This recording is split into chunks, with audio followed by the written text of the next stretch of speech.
On one level, it's a magnificent example of Georgian architecture. On another, it's a stark reminder of the huge wealth some acquired off the back of human misery and servitude. What do you see when you look at this building? I see my ancestors in the cane field working. I see them in the cotton field working to make this place what it is today. Newstead Abbey in Ravenshead in Nottinghamshire is famous for being the home of the poet Lord Byron. But there's another story to this grand building, a story these visitors weren't told. They're all volunteers with the Slave Legacies project, a group based in Nottingham. They're on a mission to uncover the links between Britain's heritage sites and slavery, and to find out to what extent those links are being acknowledged. Coming here, it seemed so sad that I see a sign on a poster here, and it mentions in one sentence the fact that enslaved people contributed to the wealth of this place, and then finished. That's the end of it.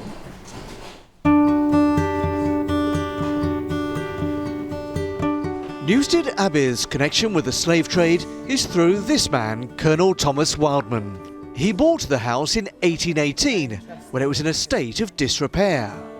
Wildman set about restoring it at a cost of £100,000. Today that would be around £8 million. Where did his wealth come from? From his family's sugar plantations in Jamaica, where African slaves were put to work. When we're in this room and you realise that, you know, the fortune came from our ancestors, and, you know, there's no mention of how he came by this fortune. Do you feel uncomfortable, the thought of what paid for this? It doesn't make me uncomfortable. It does make me a little bit annoyed in the sense that there's no recognition or acknowledgement of what my ancestors gave for this. For black visitors to the Abbey, this giant picture has particularly powerful imagery. It's the only painting in the entire house with black figures in it, and they are two men, both naked, one tussling with a horse, the other hunched over a dead lion, while two white men look on, relaxed, smoking a pipe. That person over there, what's with the pipe, it's very powerful where it's just looking down, it's just looking down at him. Some have suggested that the heritage industry is ill at ease with the S word. Suzanne Seymour is a slavery expert and has worked closely with the Slave Legacies project. She believes BME visitors will only feel a proper connection to our country houses when they tell their history in full. They feel that perhaps these places are not for them, and they don't feel that their histories are being integrated into rural histories.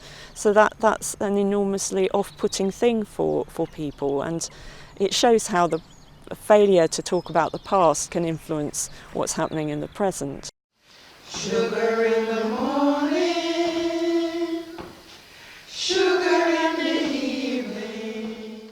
The hidden story behind Newstead's splendour is now beginning to be told, thanks to a short film made by the Slave Legacies project.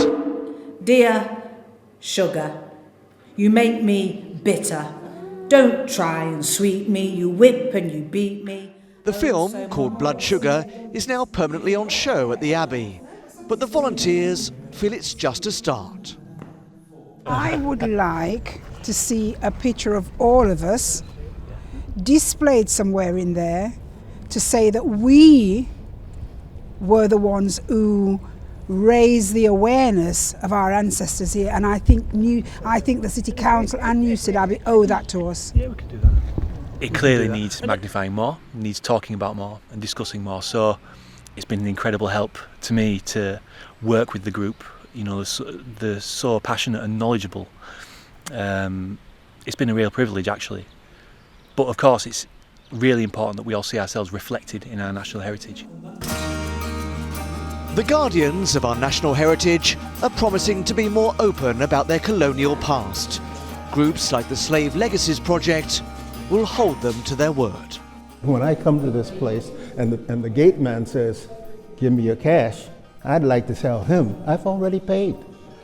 Yes, yes. And I owe you nothing, you owe me.